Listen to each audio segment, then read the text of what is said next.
퇴행성 관절염은 65세 이상 남녀 10명 중 8명이 앓고 있다고 합니다. 그 중에서도 무릎 관절염이 가장 흔한 질환인데요. 특히 나이가 들면 생기는 관절염은 여성들에게서 더 많이 나타나는데요.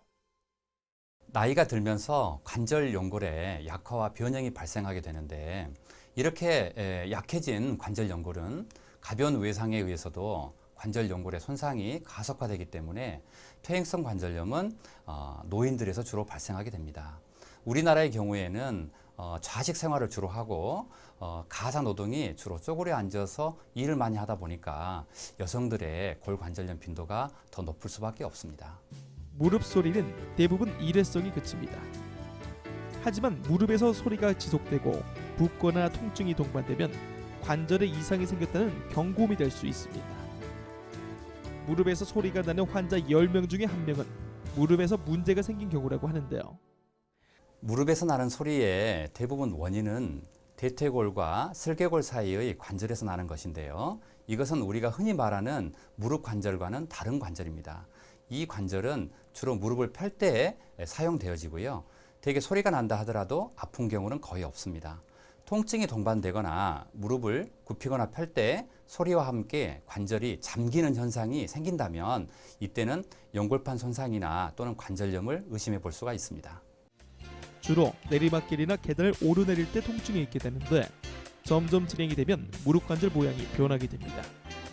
이런 경우 무릎 관절염은 검사를 통해 손상된 무릎 관절의 종류와 손상 정도를 진단하고 적절한 치료법을 결정해야 하는데요.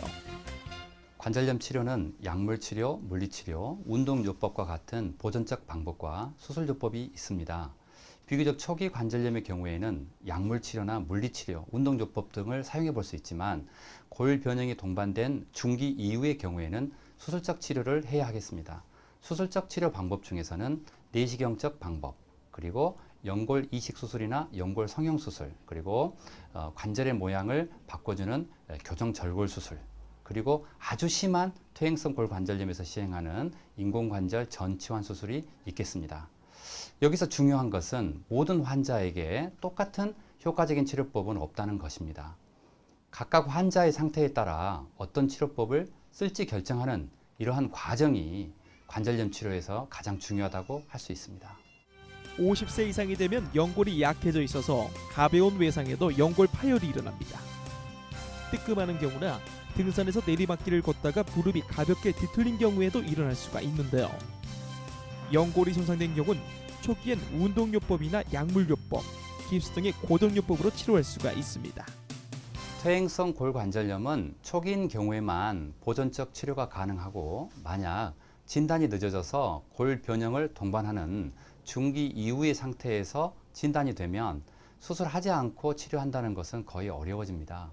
그렇기 때문에 초기 진단을 위해서 경미한 증상이 있다 하더라도 꼭 전문의를 찾아서 진단을 해보셔야 합니다. 약 없이 무릎 통증을 줄이는 좋은 방법은 운동입니다.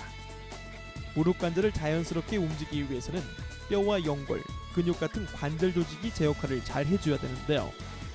이 중에 하나라도 기능이 약해지면 다른 부위까지 약해지면서 무릎 관절염이 더 심해집니다. 무릎 관절염의 예방을 위해서는 이상적인 체중 유지를 위한 체중 조절, 규칙적 운동, 해로운 동작 및 자세 피하기가 필수적인데요. 무릎에 좋은 운동은 평지 걷기, 수영, 아쿠아 에로빅, 실내 자전거 타기 등을 추천할 수 있습니다.